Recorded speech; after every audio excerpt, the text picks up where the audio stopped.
Greetings, Zimbabwe, Africa, and the world. Welcome to In Conversation with Trevor, brought to you by Titan Law. I go beyond the headlines and beyond the sensational. Today, I'm in conversation with the managing director of Nyama Dot Bantu, Eleph Gula-Ndebele. Enjoy this inspirational conversation.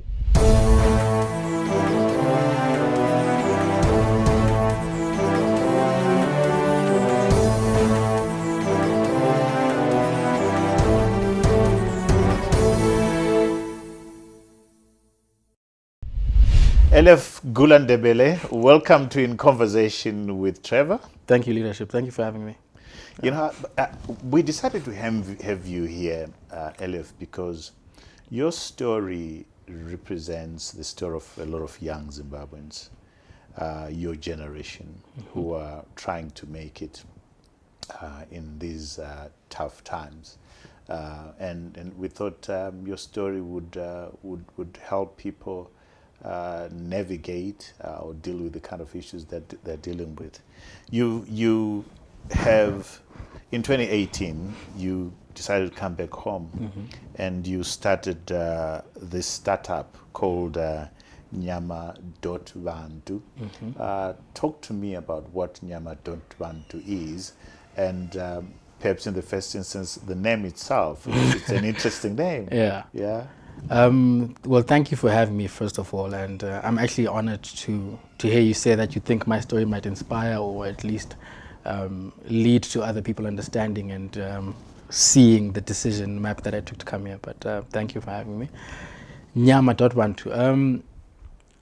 I think, well, in our family, we've basically been cattle ranchers, and we've run a lot of distribution and retail outlets like butcheries in the last 20 or so years. So it's something that is not particularly foreign to me. It's something that I knew, something I was comfortable with, aside from, the professional qualifications and all of that. When I came back in 2018, I decided to start this because I saw that there was a gap in the market. I felt, specifically with the diasporan market in mind, I think there's probably like a trust deficit with regard to people who are outside the country and people who are at home, in terms of Uguti, sometimes you send money and then you hear, Maria so when you actually just want to send people food. So the idea was to create a platform where we could literally just get people who are outside the country to send actual food to people through inyama or whatever. And the business started off in the most innocuous of ways, because what we initially were doing at the time was we'd go out to far-flung rural areas like Umsarabani, Kaitano, like Mkumbura, very far, Hurunge, Kareresha, all those kind of places that we used to go to, spend 2 or 3 nights in the bush, making friends with mosquitoes and the local people there, and buying the meat and buying cattle from them. So that's what we initially were doing, I think, at the beginning, at the inception of the business, before we even had a name and decided what it was. And we realized that there was actually an opportunity to vertically integrate, as opposed to just being cattle traders. We could actually then become a vertically integrated business where we control basically most, if not all, of our processes in the value chain. So from production and procurement all the way up to sales and distribution. So as is, with the only part of our production value chain that we do not control is for example, like an abattoir. We don't have one yet. Okay. So that was the idea behind Nyama Dot Bantu, and the name. So eventually we're like, So before we get to the name, describe for us the entire process of the business. What does it look like? What it looks like right now is that there's a feedlot that is, in the process of being constructed, where we are going to be slaughtering and feeding our own beef and all of that. So every 90 days we take beef out, and then we get it slaughtered at an abattoir that's probably close around Harare.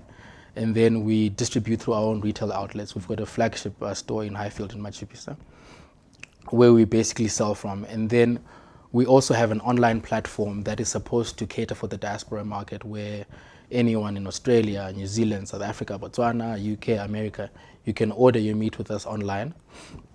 And then we will take payments, Visa, credit card, and whatever, and then we will distribute and we'll give to your relatives here back home. And then we also have a retail side where we basically deal with with walk-in traffic. And we are in what I would call my spiritual home, like Machipisa, Highfield, because I was born in Highfield. Okay. And my wife as well, she was born in Highfield. And so it's got a lot of symbolic importance for me because that's literally the area that made me. So it was very fortuitous, and I think just a sign from God that we needed to be in that space when we got that space. So we operate from Machipisa for our walk-in traffic, and we've opened now for more or less 7 months. Okay. And it's been many ups and many downs. I can tell you that much. But I wouldn't trade the experience for anything else. Awesome. Yeah. And we'll get to the ups and downs. And the name? Nyama Dot Bantu. So at the core of our identity as Nyama Dot Bantu is the creed of Ubuntu. Umuntu ngumuntu ngabantu. Munu ne vanhu. And in our interactions, especially with rural communities, and the way we were going about buying meat, we're not buying from abattoirs and big commercial suppliers, We were going and interacting with, people on the ground, your grandfather, Sekuru, and so on and so forth, people that you had to speak to and understand why are they selling the cattle, and, what has brought about this need for them to sell. And so it created an understanding of our market for us that is completely different from what a lot of our competitors do.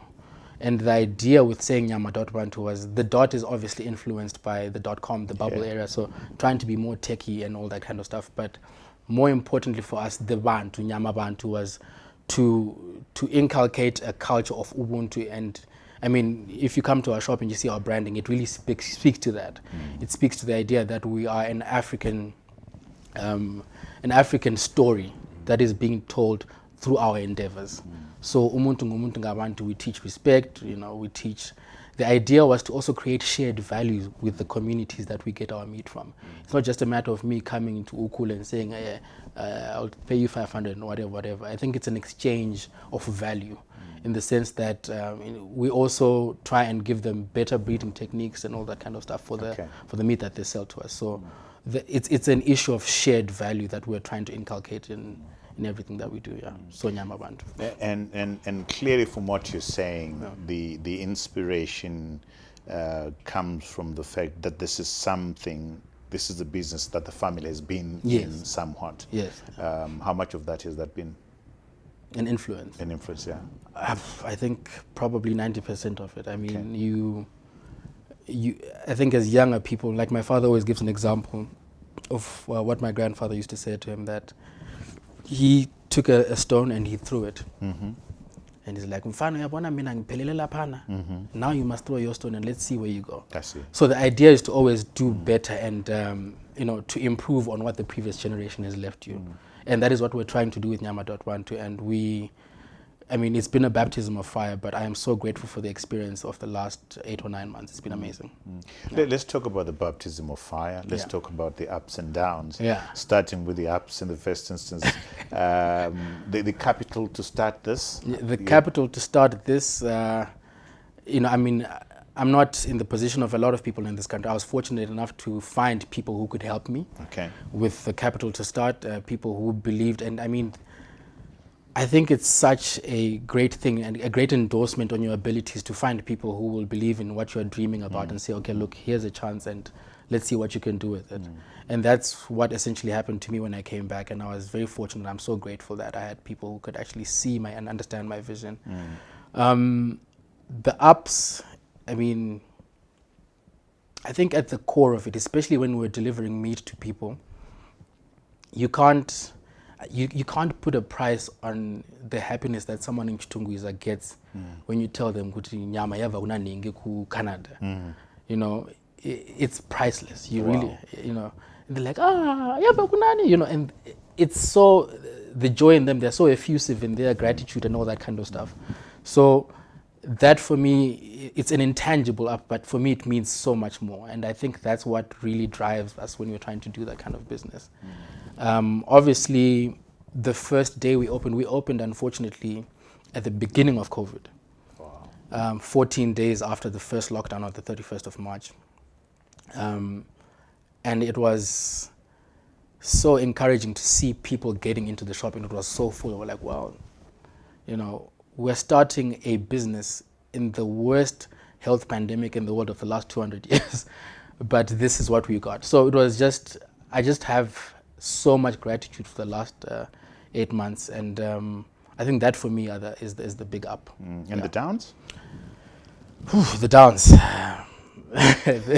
There's so much that happens in our economy that just makes it hard for especially young businesses like ours, startups who are trying to go against the grain. I mean, we've got huge competitors. We've got guys that have been in the business for years. They've got, you know, acres and hectares of land that is full of cattle that are just eating and whatever.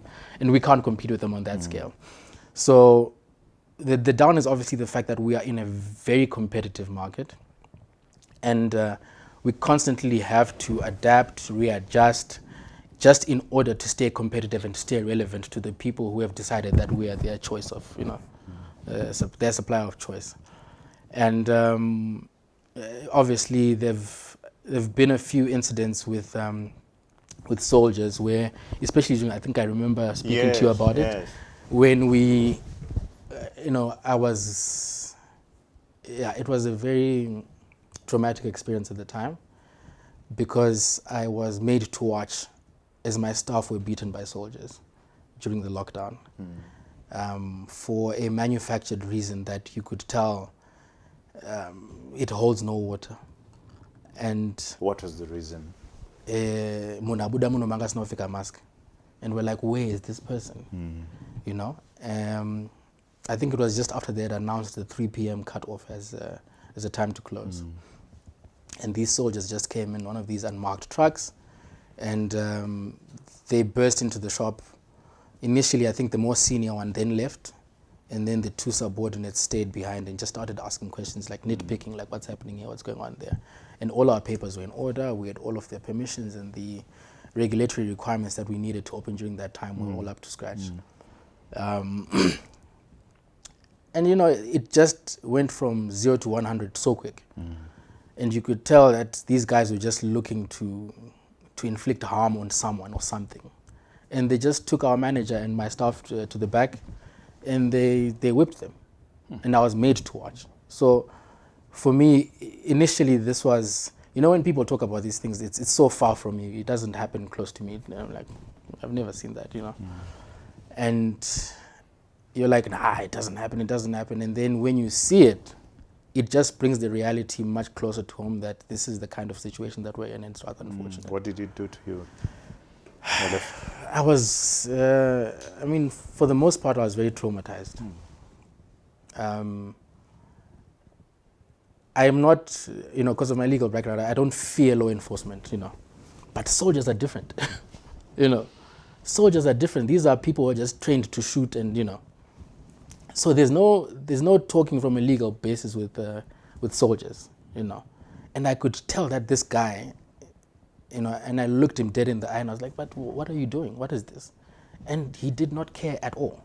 You know, I could tell that he was a rabid animal that was just trying to inflict harm on someone. And he's like, no, it's actually I'm like, but why are you even beating these guys in the first place?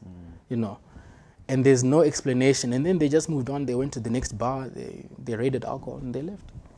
Did you, I mean, as a lawyer yourself, did you report to the police? I did report, but has anything happened? No, to nothing. Nothing. Nothing happened because, number one, the truck had no discernible, identifiable marks.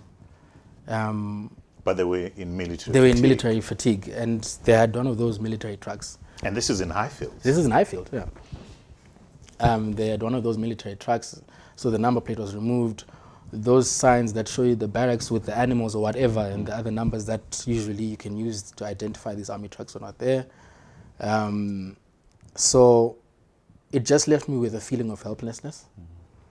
And for example, my parents were in the military.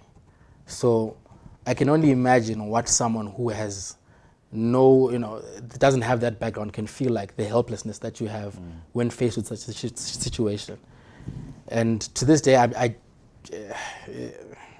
I worry about what kind of society we're living in if those kind of things go unchecked. And I mean, they do. I mean, worse could have happened. Some people get shot and so on and so forth. We'll get to the society that we live in. So at the moment, you've got one outlet. Yes, we've got one outlet, yeah, Highfields. in Highfield, yeah. Is the plan to have more outlets around? Oh, definitely. The idea is to have at least 2 outlets in each province. Okay. And we are in talks to expand right now with a few of our partners, and yeah, we're very excited. Okay. So you were born in Highfields? Yeah. Okay. Which schools did you go to? I went to Houghton Park Primary School, and then I went to Churchill Boys High School. Okay. Yeah.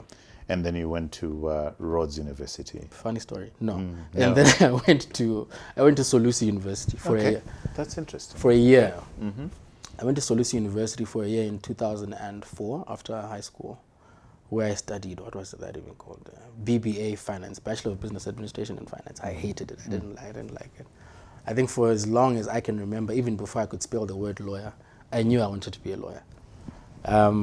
As I remember in grade 2 in Mrs. Chari's class, she asked me what you want to be and where to write what I wanted to be, and I literally wrote lawyer as no lawyer. So, yeah. So I mean, as far as that's what I've wanted to be. So when I got to Solusi, I didn't want to go there, but my father's like, go to Solusi, do the business thing first, and then you can. Afterwards, you can just pursue your law if you really want it, that kind of thing, like a carrot stick.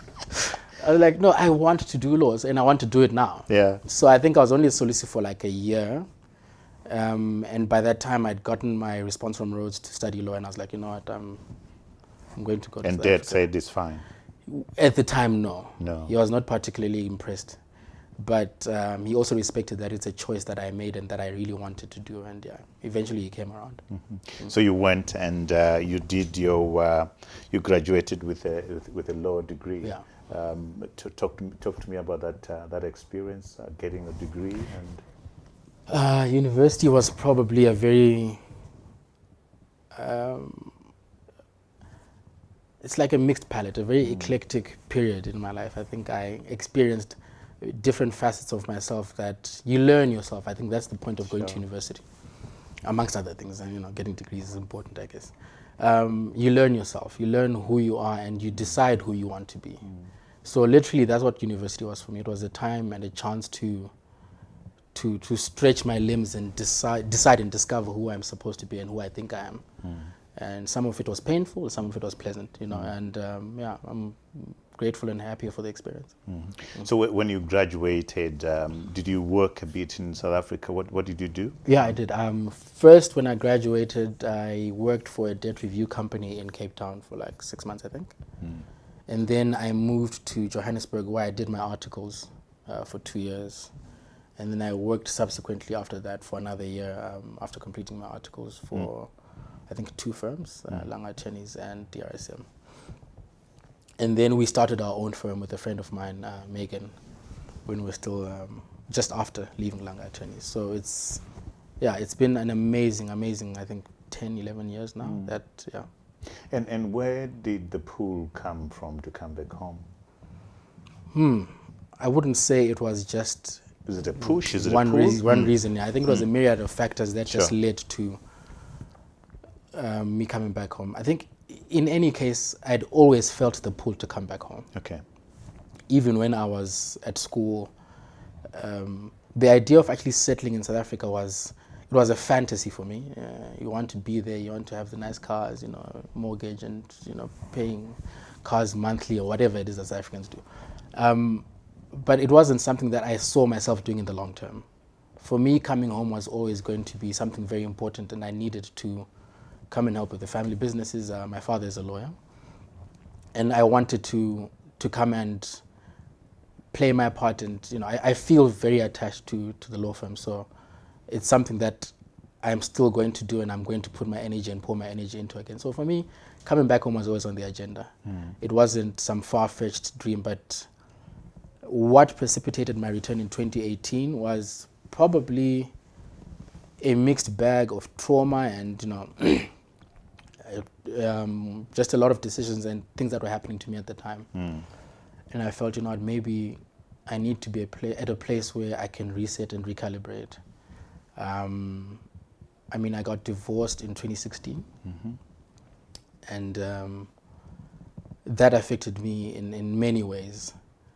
Some of the conversations I think I've shared with you as well. So yeah, it did affect me in a lot of ways, and then so professionally and personally, a lot of things weren't happening for me at the time, and I just found myself lost, and I thought, you know what, why am I continuing this right here, right now? I've got somewhere where I can go back to, and I can recalibrate, and I can center myself, and I can build myself up again. So that's pretty much what made me come back. And also, I think at that time, and there's a lot of euphoria in Zimbabwe after 2017, isn't it? Yeah. After November. And the idea of possibilities, abound. There's so much that people are talking about, and I was intrigued by that. I wanted to come back to a country into this space where so much was possible. At least we thought at the time, where so much was possible, where there was just, there was a kind of electricity at the time, and I was keen to be a part of that. Yeah. Well, what I find interesting is that, I mean, like you say, that there's a certain pull around South Africa with the bright lights, and the fact that somebody as young as you, as talented as you, with a law degree, felt you wanted to come back home. I find that pretty fascinating.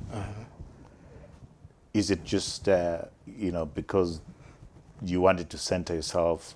Dad is here; he's got a business, and was that the biggest pull factor? No, I just always wanted to be back home. Wow. And I remember I got a lot of flack for this on Twitter about 2 years ago, at the time when I came back.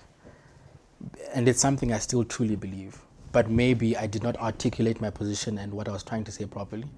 And the point I was making was that Zimbabwe really needs her young people to come back home. And I'm sure it's still unpopular right now. But Zimbabwe really needs her young people to come back home to create a critical mass against all of the injustices that we see today. There are not enough voices of young people saying that this is not okay, this is not okay, this is not okay. I'm not saying there aren't any. Okay, I'm not discounting what a lot of young people are doing. But if we have a critical mass of voices in the country that are saying, guys, but this, because it's our future that's at stake, isn't it? And I said it on Twitter at the time, and I was called all kinds of things, deluded, privileged, what, and I accept that. There are certain things that I can probably say and probably get away with because of my privilege that I enjoy. But I don't think that necessarily discounts certain things that I will also say on certain subjects. So I said that, and I find that we really need a critical mass of young people in Zimbabwe. Critical mass of young people who are speaking truth to power. And right now, Katesi, we have a lot of lone voices here, there, whatever. And none of them are united as well. So I do feel that, for me, it was always going to be here. So what's the criticism, what's the pushback against that point of view that you hold? You're privileged. Okay. You can obviously say Zimbabweans must come back because, you are this, you are that, the son of, or all those kinds of things that can be labeled against you. And I mean, it's true. But it's your lived experience. It's my lived experience as well. I mean, I was talking to someone the other day, I was like, you know what, I get what you're saying about this not coming back home thing, because, for example, I can, there are certain things that being me does for me, like it opens certain doors for me, and I accept that. But it doesn't change the genuineness of my desire to see young people come back here and to express themselves laterally, just to do what young people are supposed to be doing in an economy, especially one that is so ripe with opportunity like Zimbabwe. Yeah. The opportunities that you see, is it because you're privileged? Are these opportunities that your generation should be able to be aware of? Yes and no. I think obviously there are certain things that I can do that not everyone can do. I mean, I'm not sure everyone can speak to aunts, uncles, and whatever and say, look, this is my plan, this is what I want to do, and they help you out. But by the same token, there is so much happening in Zimbabwe right now, even under the circumstances, that you find young people. I mean, we're just driving right now with my wife, and this area, we're like, wow, there's so many people here. What is happening? You know, that's opportunity. That's literally how it works. You know, it's so. I think yes and no. Yes, of course, there is the fact that by virtue of my station in life and there's certain things that are afforded to me that not a lot of people can have. But by the same token as well, there's so much happening that we just have to learn to think outside of it and not let the constraints of our current environment stop us from thinking that something's, you know, certain. But there's some people who believe that they will stay in the diaspora until things change, until the opportunities are there. But you're saying those opportunities are already there. Yeah, but that's also the challenge with that kind of thinking. Yeah. It's not going to be like, you know, on your marks, get set, go, it's here now. You know, there's no line in the sand where you'll be like, the opportunities are here, no. It's not going to happen like that. And that was also part of my thinking. I think when I stayed away a lot in South Africa, I should have probably come back earlier. I should have come back 2010 or 2011. But I didn't. I just decided to start working in South Africa and all that. So I thought like that as well. I thought, you know, let's give it time. You know, when things do this, things do. There's no formula for what's happening in this country. There's no roadmap, you know. There's no blueprint. So you can't even say, look, I'll do this when this happens. So you're saying you're seeing the opportunities. Can you be specific in terms of where you're seeing the opportunities? I mean, agriculture. Agriculture for young people? For young people as well. Okay. I mean, agriculture, mining, you know, commerce, and a lot of, I see a lot of e-commerce startups coming up, even in Zimbabwe. And I mean, one of the people that I actually find intriguing, Kudam Sasiwa, he's done so well in the last 2 years, you know, with his Fresh in a Box. But that's, you know, that's a business that starts from just here. Yeah, you know, and he has now grown, and you have to look at people like that who are tearing up the rule book and just coming up with new ways to do their own things, like Mavericks in their own regard. And I think you have to salute them when they do that. So not all of us think like that, and not all of us are supposed to be entrepreneurs. I think everyone also wants a chance to just say, look, I need a job. I need to be able to pay my mortgage. I need to be able to go to a bank and say I've got money and I can, you know, I can do X, Y, Z. So not everyone is supposed to be an entrepreneur, but there are also those kind of possibilities that are happening in this country. Yeah. From your own experience being in the diaspora, is the diaspora what it is meant out to be by people? Is it all glamour? Is it all glitter and gold? I do think it's nice, It's a nice place to be, you know. But we probably owe it to ourselves as well, and to our country, and to children who will come after us, to try and create a better place for them here as well. Fortunately for me, I was never in, I was a professional. So I never had, you know, had to do menial jobs and, you know, to struggle to make my way when I was outside the country. And I understand that a lot of people also go through that. A lot of people are not, you know, you have to clean toilets at McDonald's or whatever it is that you have to do just to survive so that you can send people money at home. And so for others it could be glamorous, and for others it's work. You know, you've gone there and you've gone to work for your family so that you can create a better future for them. So I think, you know, it's a certain class of people who can then say, I don't know, diaspora is fine, you know, whatever. I think the idea of having amenities like, you know, electricity, things like that, water, clean water, KFC, you know, if you're into that kind of thing, those are probably nice little things that you can have outside, but I don't think anything beats home.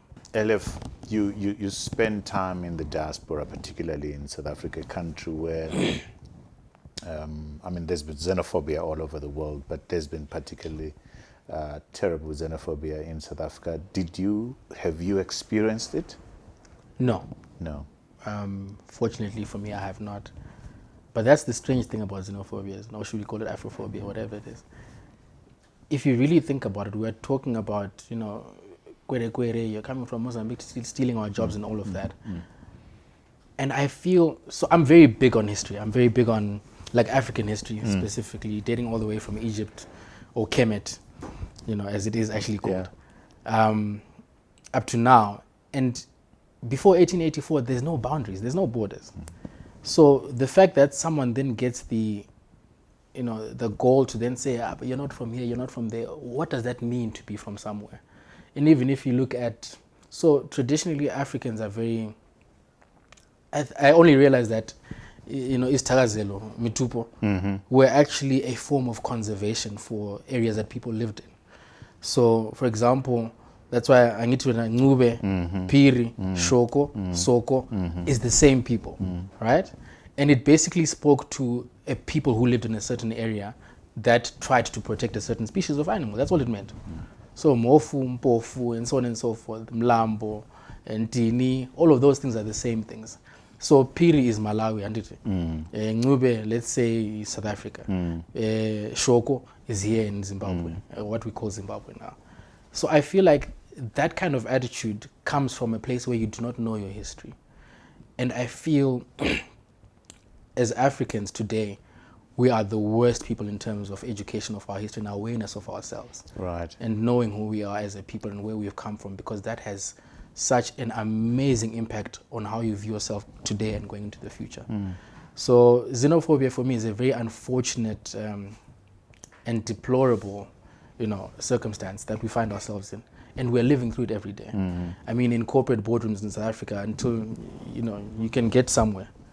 But the moment you can't do something, you can't bore, or you can't say something, you're not. But you never experienced it. I never yourself. experienced that, no.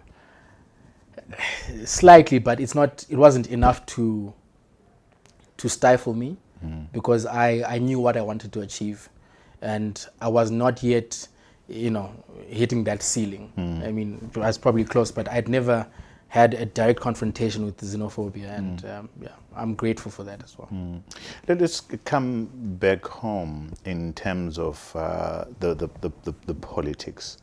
Do you get the sense that all the political leaders in the opposition in government, do they get the concerns of your generation? No. What are those concerns? I think we just want a chance to create the conditions for our own happiness, to create conditions of our own future as young people, and to make sure that there is a future left for others that will come after us. And for me, when I look at the political spectrum on both ends in Zimbabwe, I find there's a severe lack of sincerity. There's a severe lack of sincerity on both sides in our leadership, and in the tone and tenor of our politics. We've agreed on this a lot of times, that this binary language of our politics is problematic. You can't either be this or that. There surely must be a different way of doing things that doesn't necessarily make you one or the other. And I feel as if up until the conversation in our politics is focused on what Zimbabweans need, on who Zimbabweans are, on what it means to be Zimbabwean, our politics is always going to get into the way. Our politics actually gets in the way of being Zimbabwean, because we don't know what that identity is. What is being a Zimbabwean? What does that mean for someone who's outside the country? What does that mean for someone who is growing up, a 5-year-old now, to be called a Zimbabwean? What do you hold on to that makes you proud about being a Zimbabwean? And I don't see any sincerity from our politicians in that regard, in terms of making the people of Zimbabwe the subject matter of the politics. It's about self-enrichment. It's about looting. On both sides? On both sides, yeah. I mean, it's not just on one. Self-enrichment, looting, it's about the pursuit of power for the sake of the pursuit of power. Not for the people. Not for the people. How old are you, Eleph? I'm 35 this You're year. 35. And that's what you... My last year as a youthie, demographically. So, and that's how you feel about the political offerings on both sides. yeah. And where does that leave you in terms of your engagement? Well, I feel like I was saying earlier that there is a need for a lot of young people to speak up, so that we can create a critical mass of voices around the issues that matter to us as young people. And I use young people loosely because I'm teetering on the brink of going into something beyond that's called a young person. So I do feel there's a need to create a critical mass of voices, rather, that can speak to the issues that are bothering young people.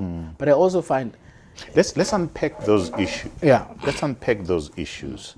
What are those issues? You're talking about, making a life for yourself. Could you go in systematically in terms of what those issues are for young people? We can start with the politics. Okay. Look, I've always thought, and I speak with the benefit of having two parents who both fought in the Liberation War. Who actually fought. People who went and sacrificed their lives as teenagers. My mother was 14, my father was 20. So, and I've got the privilege and the benefit of having two very different stories of, why people went to the war. My father was out of a sense of duty. My mother was forced to go to the war. And the impact that those experiences had on them differently shows me that what is happening in our country today cannot possibly be what people went to the war to die for. Because a lot of people died. A lot of people lost their children. A lot of people lost their fathers, mothers, and so on and so forth. And I don't think the state of affairs with what is happening in our country today can be justified, or you can say the blood that was lost there justifies what's happening today. It's a complete betrayal of what people went to the war for. And it's strange, to look at it and think, even subsequent to independence, there's so many things that happened just after that you start questioning, like, what were people really fighting for in the beginning? So I think, and this is my own view, that the struggle itself was hijacked a long time ago. Okay, what we call the liberation struggle was hijacked a long time ago. I don't think anyone was fighting for an economy where certain people can be billionaires and other people don't have anything to do. People don't even have an idea of what they're going to have to eat at night. People sleep on the streets of Harare without money in Kumba. On some level, that cannot be what people were fighting for. And so I think there's been a huge betrayal of what people went to the war for. And you then have today people who were taxi drivers in Zambia in the 1970s purporting to speak for all veterans. And it just shows you that the real people who had the intentions of fighting for the war have been sidelined and marginalized. Fighting for Zimbabwe, rather, have been sidelined and marginalized. And certain people, a cabal of people who are intent on self-enrichment and who are intent on lining their pockets with as much natural resources as they can, are the ones that are actually at the helm. So one would say, the generation of your father liberated this country, and somewhat things went wrong, like you're saying. The struggle, got stolen or betrayed. Your generation has its own mandate. What do you think that generational mandate is? I think it comes back to what, my grandfather's story about, Yeah. I've thrown the rock here and you must throw it further. What that looks like, I do not know yet. There are a lot of inspirational young people in Zimbabwe that I've just seen in the last few years that I've been here. People who I think are capable of leadership on a grand scale, who can push our ideas and our agenda forward as young people. But I think old people are in the way. I really think so. In boardrooms, I know you've got CEOs who've been CEOs for 20 years, in this country. And that spreads from corporate and the private sector to the public sector, all through government. We've got this idea that young people have got nothing to offer. They've got nothing worth of value to offer. And I see that, a lot, especially now that I'm running my own business and I'm trying to, so you get into meetings with people and people are like, oh, it's you are the guy, and they don't take you seriously because you're a young person. But we need to change those attitudes, and we need to realize that it's the young people who are the custodians of the future.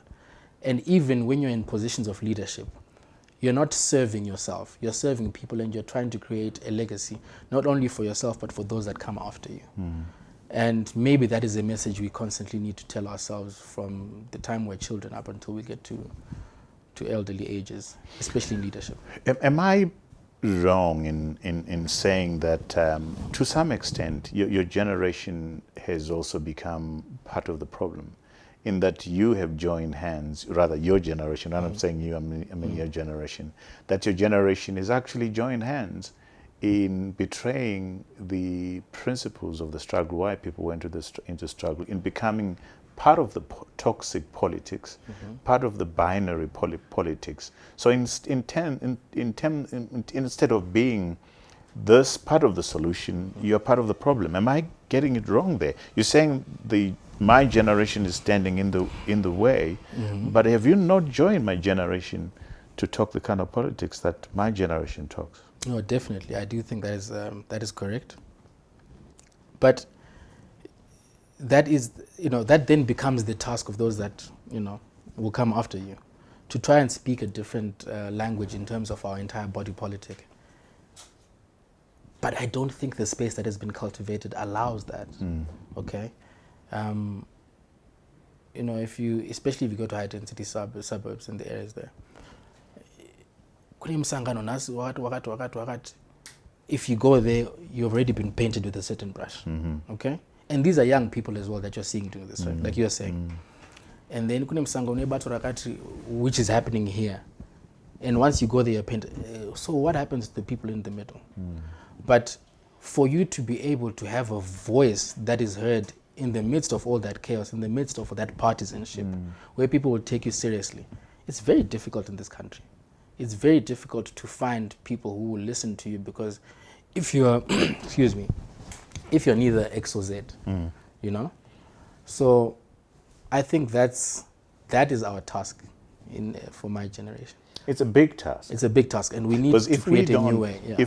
If you guys do not break this rot, then the future looks the same.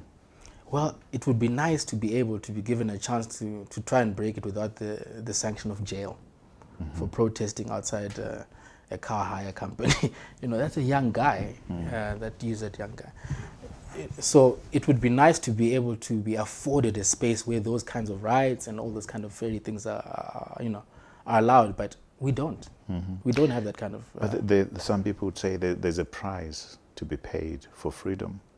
There is indeed. You're not going to be given a blank check to do as you please, as far as politics is concerned. Yeah, but that works in the context where we're on an even keel. Okay. You're talking about someone who's trying to be impartial when an elephant and an ant are fighting. Those are completely different dynamics. I think, yes, there's a price to be paid, but that price surely can't, it surely can't be a price that includes my life in a country where I'm supposed to be led by other people who are supposed to have liberated me. That makes no sense.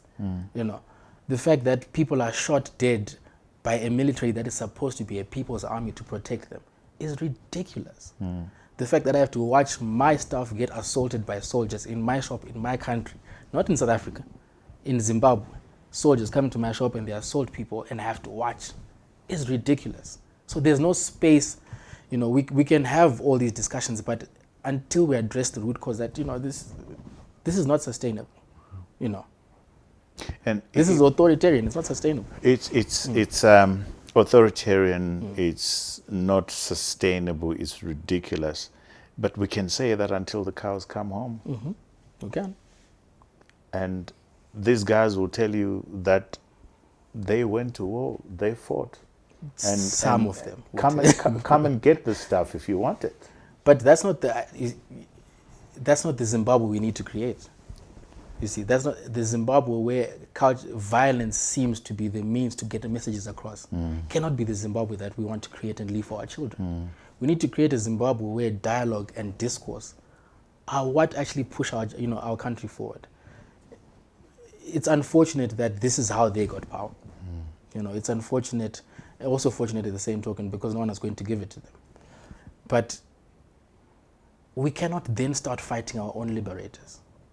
I don't understand how there are those who are willing to do it, but that cannot be my path, And even specifically, if you think about it, in any struggle, people play different roles. Not all of us are going to be holding a gun. Others are students in UK doing whatever they can do to help. So I don't want to go into. I've got children now. I don't want to go to war to to leave my children and then come back. I don't want that kind of Zimbabwe. You've got an idea of a Zimbabwe that you want, and you've got an idea of how you want to get to that Zimbabwe. What's stopping you from following that ideal? I am following that ideal. What does that involve? I mean, we've walked together in this journey for a few years now. Right. For those who don't know, you and I have walked the journey of mentoring each other. Each other. Yes. I benefited from mentoring you. Yeah. It's a two-way process. Yeah. So define that to me.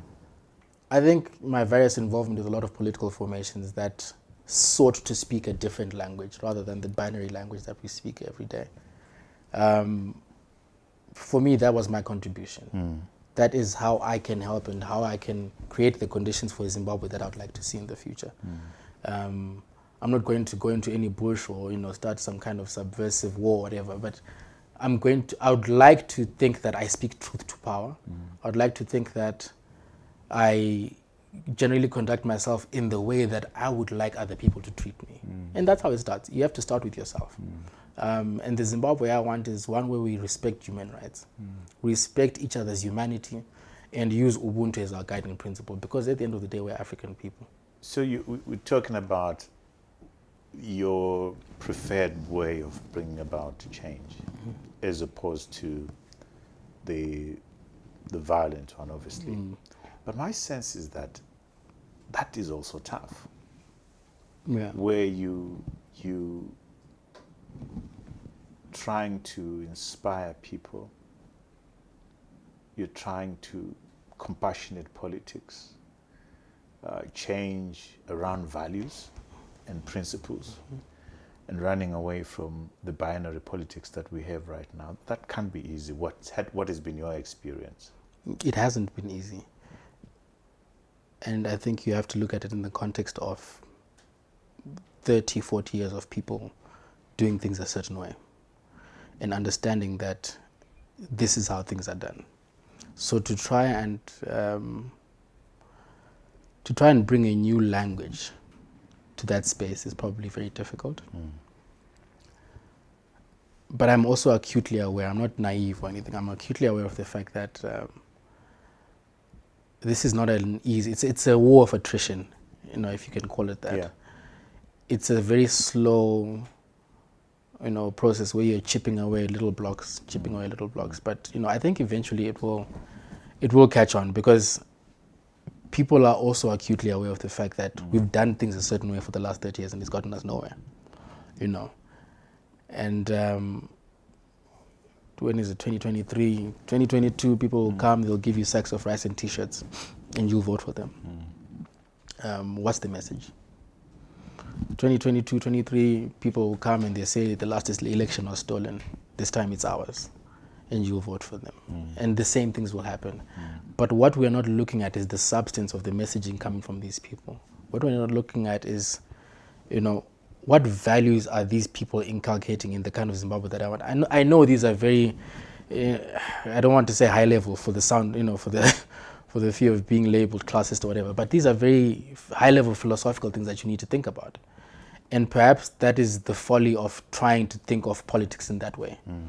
That, you equip your officious person, your bystander with that kind of, you imbue him with that kind of mentality, and you say, this is what my person is supposed to be thinking about. In actual fact, they're not. They're thinking about, yes, I want rice, yes, I want T-shirts. But the challenge for us is to scrape that, if we can call it a surface or a table, and say, let's go beneath that and build from the start, and build from the foundation. And for me, any political movement that is serious about trying to create a better Zimbabwe for people moving forward will have to address that. You have to address those politics of mabege, rice and T-shirts. But how do you do it in a way that gets people to listen to your message? Rather, because those rallies are vacuous. It's thousands of people, rice, T-shirts, party, whatever dancehall artist, Zim dancehall artist is hot at the time, he'll perform, and so on and so forth, on both sides of the spectrum, And it's, again, I think it's an indictment of our space that we're speaking about two sides of a spectrum. there should be another way of doing things. There should be another way of thinking about our political space, but unfortunately, there isn't. Your coming home means that you're hopeful about the country. No, and yes. I'm not hopeful in the sense that I look at certain of my peers who are in both party formations, ZANU-PF, MDC, and so on and so forth. And you realize that they are just little deputy Jesuses of the people that they're following after. You know, the same culture of cronyism, you know. Your generation. My generation. Wow. You know, the same culture of cronyism, the same culture of patronage that has bedeviled our society is what you find with a lot of younger guys coming through, even in the party, in ZANU-PF, even in the MDC, the party as well. So that is kind of disheartening when you see that, because you're expecting good young people will come through, they have different ideas, they want to do things differently, and they want to create a better Zimbabwe. But yeah, the culture is just me. I need to eat, I need to get this. Even for your generation. Even for my generation. That's, you know, that's not something that's particularly unique to those that have come before us. So, but I am hopeful, and, you know, notwithstanding her politics, I really look up to Fadzi a lot, Mahere. Fadzai Mahere. Yes. Because I think with her yellow campaign, she showed us what can be. You know, it was a campaign that was based on issues, you know, not partisan. You know, it was a campaign that was solely focused on issues, and it really energized and excited me. If I was a Mount Pleasant voter, I would have voted for her, because so we need more of that. We need more of that. But we're not getting more. We're not getting more of that. So, I mean, notwithstanding her politics now, but that for me was the blueprint. You know, the yellow campaign was exactly what we need to do in Zimbabwe, even Kumamisha in rural areas. You know, people tend to think that abantu abasemakhaya are just, you know, these automatons that just, you know, give them teachers. Those are very smart people. Those are very reasoning and intelligent people. And if you can put together a campaign that speaks to their issues in a manner that has addressed issues that they have lived with for the last 30 or 40 years, they will vote for you, you know, in a normal society. But we have intimidation, you know. We've got soldiers that beat up people. We've got police that, you know, we've got youth brigades that go and do X, Y, Z in Makaya. So the space is there, but it's unfair. And it's tarnished and, you know, poisoned by all these little things. So I don't have the solutions, but I do hope that I will inspire other people who probably might come up with those solutions. Yeah. And with that, you think coming back home was the right thing to do? Oh yeah. That's interesting. It was the right thing to do for me. So you and I walked a journey of mentoring, like we've said before, and I find that mentoring somebody is I get mentored as I'm mentoring you. Talk to me about role models. Who are your role models at the moment? Who are the Dead or people that alive? Both.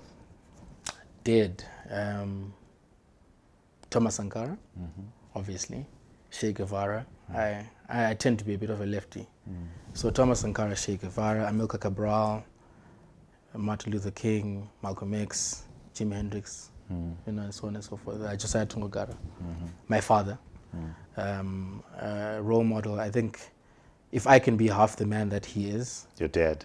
Yeah, I think I'll have done well. You know, if I can be half the man that he is. He inspires me on so many levels. And, you know, it's I was asking him about a legal problem the other day, and he just rattled off sections off the top of his head.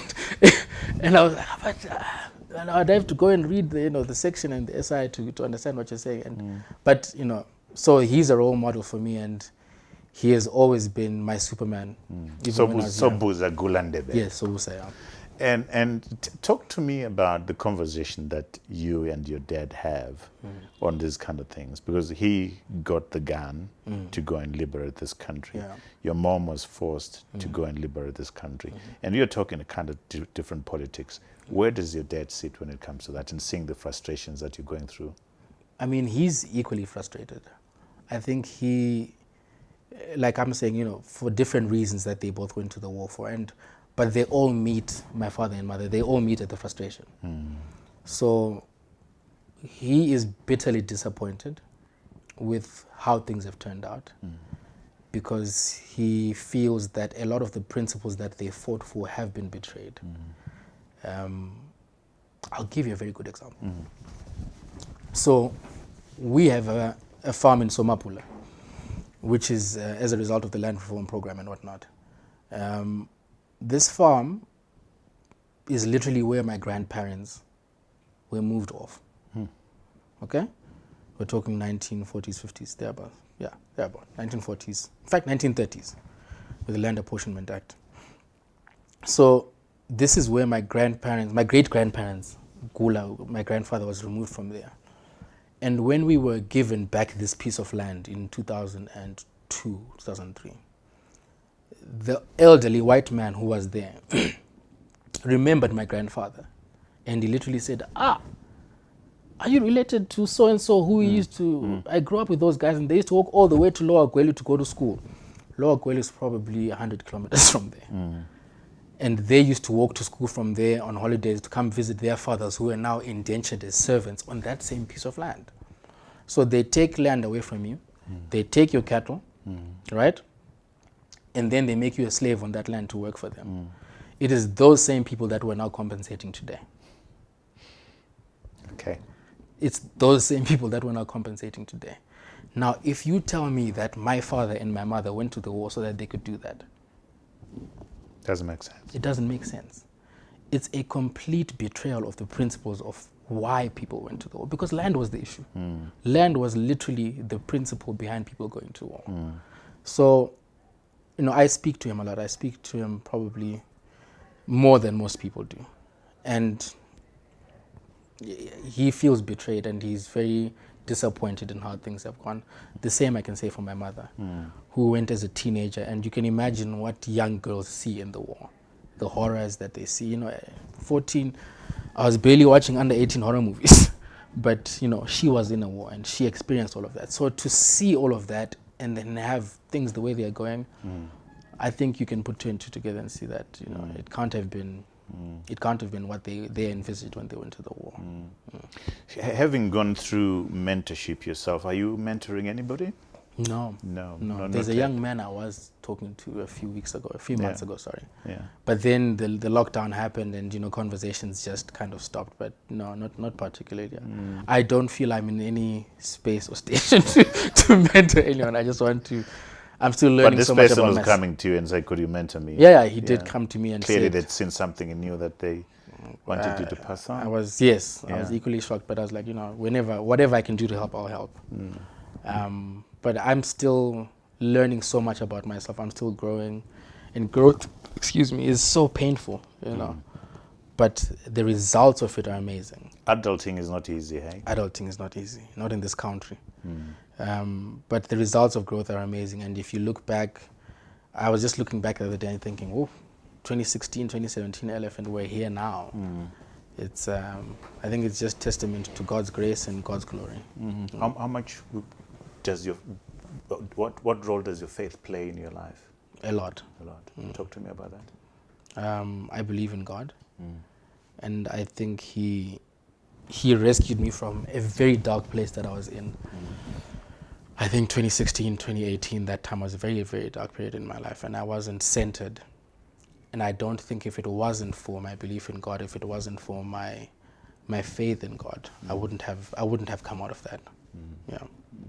You look in good shape. Do you have a routine that you follow? I run almost every other day, and we've now started this home gym with a friend of mine, and we work out Monday to Friday. So I'm not home, just after work. So I just trying to stay fit. I mean, my little brother about 2 months ago was saying to me, hey, your stomach's now going beyond your chest, so you need to look into that. And now we're the same. You're looking good. Yeah. So now we're the same. So I look at him and say, where's your stomach going? Yeah. Excellent.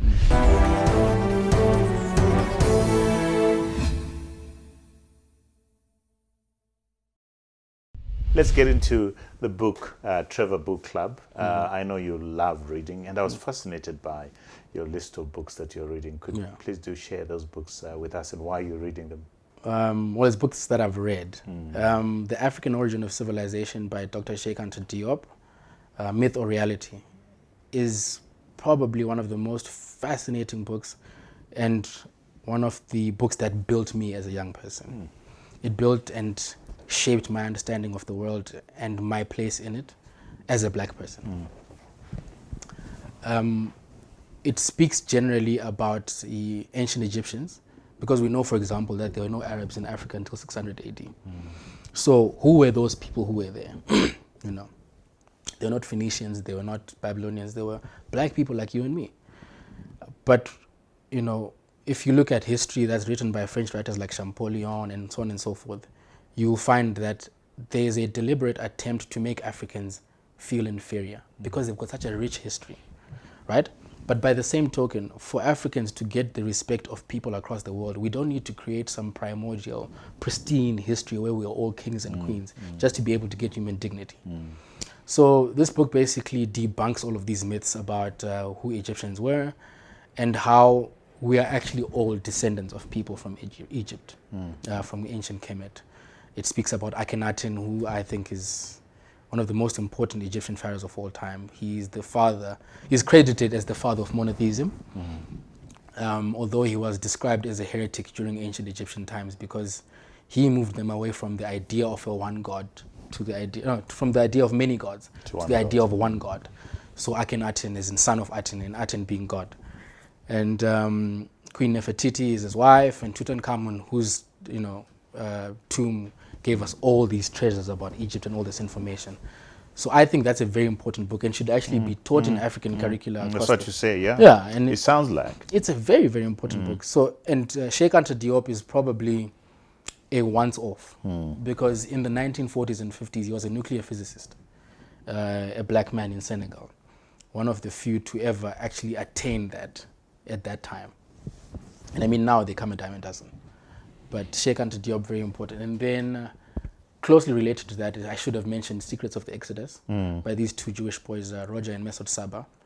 They carry on from what Cheikh Anta Diop was saying, and they even include testimonies from people like Herodotus, who is credited as the father of history. When Herodotus went to Egypt, he actually literally said the people's skin is like the color of the soil. The color of the soil in the Upper Nile is black. Yeah, you know, in the Lower Nile, right, because it's up there. The color of the soil in the Lower Nile Valley is black, complete black, and he described them to the T. And a lot of people don't know that Pythagoras, all of those things were borrowed from Africa. But, you know, we don't know that, and I think it has an impact on how we see ourselves, how we view ourselves as Africans, as citizens of the world, and understanding that you are more than the sum of your current circumstances. You know, Africa is a pariah in global discussion, in global conversations, even in the collective global consciousness. The moment you mention Africa, you're thinking about children with kwashiorkor and big stomachs and flies everywhere. And I feel like we need to change that narrative. We need to, but that starts with understanding where we come from. And I don't think there's enough of that. Yeah. And the other book is The Beautiful Ones Are Not Yet Born. Yeah, by Akweyama. I read that book at a time when, again, I think it was part of my, I wouldn't say political awakening, but like the arousal of my consciousness as a black person and someone as a political actor in my head anyway. It's literally post-independent Ghana and the same circumstances that we find ourselves in. Politicians in Mercedes-Benz, people don't have this and that. I mean, you can read The Beautiful Ones Are Not Yet Born by Akweyama, you can read Why We So Blessed Again by Akweyama, and the message is the same. And you begin to ask yourself, what is it about Africa that we need to do to rid ourselves of this thing? Because it's neo-colonialism. It's literally the continuation of colonialism, but just using different masters. How is it possible that people driving around in Mercedes-Benzes when your own people are still suffering? We're doing it to ourselves. We're doing it to ourselves. Yeah. So at some point, it's actually not at some point. That conversation has been had, but the people who are adorned with the instruments of power do not care. You know, they don't listen to the voices of the voiceless. Wow. That's a very impressive reading list. Actually, when I saw the first one about African civilization, I said to myself, I need to read. You need to get that. Absolutely. Yeah. Eleph Gula-Ndebele, like I said, I'm very passionate about your generation playing its role in the development of the new Zimbabwe that we all so much crave for, and that space that sits between the binary of you ought to be this or that, and maybe around that, which is your passion. So thank you so much for creating time away from Nyama Dot Bantu and coming and spending this quality conversation, having these quality conversations with us. So thank you so much for that. Thank you, Allow me to tend to our viewers on the continent, in the diaspora, and at home who follow this weekly conversation, and ask you to subscribe to our YouTube channel so that you get a notification every Monday at 7 a.m. when these quality conversations go out. We have gone a step further and created podcasts of conversations. If you scroll down after your comments, click and subscribe to our podcast so that you don't miss out on this quality of conversation. So thank you so much for making this show what it is. Until next time, cheers to you all.